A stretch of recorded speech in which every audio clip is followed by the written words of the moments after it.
ఈ వరద బాధితులని ఆదుకోవడంలో ప్రభుత్వ విఫలమైన 6 నిమిషాల వీడియోని ఇంట్లో కూర్చొని పంపించారు రోజా గారు. దాన్ని ఎట్లా చూస్తారు? 6 నిమిషాలు మాట్లాడిందంటే 6 సెకండ్లు కూడా ఆలోచించలే ఆమెకి ఇంగిత జ్ఞానం కూడా లేకుండా మాట్లాడుతుందంటే అర్థం చేసుకోవాలి. ఇంకా ఏం మాట్లాడుతుందో తెలియదు.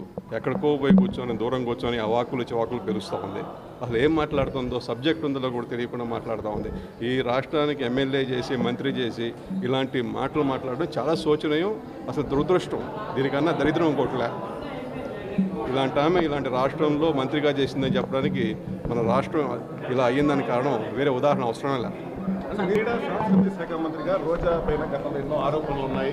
ఇప్పుడు గవర్నమెంట్ మీది ఆమె జైలు పంపించే అవకాశాలు ప్రచారం కూడా జరుగుతుంది. నిజంగానే అంటే ఒక్కొక్కరు ఈరోజు నంది కాంపిటీషన్ అరెస్ట్ చేశారు. రోజా కూడా అరెస్ట్ చేసే అవకాశం ఉంటుంది. ఖచ్చితంగా 3,500 రూపాయలు బ్యాట్ గవర్నమెంట్ కొని 350 రూపాయలు బ్యాట్ సరఫరా చేస్తే ఖచ్చితంగా స్కామ్ కాకపోతే ఏమంటారండి. అది బ్యాట్ ఆడకముందే ఇరిగిపోతున్నాయి. 3,500 రూపాయలు ఒక బ్యాట్, 3,500 6,500 మొత్తం కూడా స్కామ్, మొత్తం దోచుకున్నారు. బ్యాట్లని కిట్లు అని చెప్పేసి మొత్తం కూడా డబ్బులు దోచుకోవడానికే ఆడుదామంతా అనే ప్రోగ్రాం పెట్టినారు. కానీ క్రీడల్ని ప్రోత్సహించామనే ఉద్దేశం ఎక్కడా ఏ విధంగా కూడా. ఇప్పుడు మన ఒలింపిక్స్ జరిగింది, మన ఆంధ్రప్రదేశ్ నుంచి ఏం సాధించామని చెప్పండి. సరే, నేషనల్ లెవెల్లో ఎన్ని మెడల్స్ కొట్టామని చెప్పండి 5 సంవత్సరాల్లో. ఏది దేనికి కూడా ఫలితాలు ఏముండవు. డబ్బులు మటుకు ఉదాహరణ ఖర్చు పెట్టడం, తినేయడం తప్పితే ఇంకేమడం.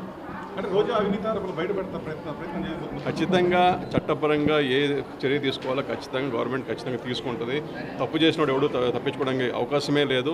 ఆమె చేసిన స్కాములు కానీ, దోపిడీలు కానీ, భూ కబ్జాలు కానీ, లంచాలు కానీ అన్నీ కూడా కాలం ఖచ్చితంగా బయటకు వస్తాయి. సార్, ఎన్నికలకు ముందు నుంచే ఈ విషయం చెప్తున్నారు మీరు, ఎమ్మెల్యే అంటే ఆధారాలు ఏమన్నాయి సార్? ఆధారాలు ఖచ్చితంగా రేపు ఇన్వెస్టిగేషన్ చేస్తే అన్నీ బయటకు వస్తాయి. బయటకు వచ్చినప్పుడు ఆమె కూడా చెప్పకూడదు, తినాల్సిందే.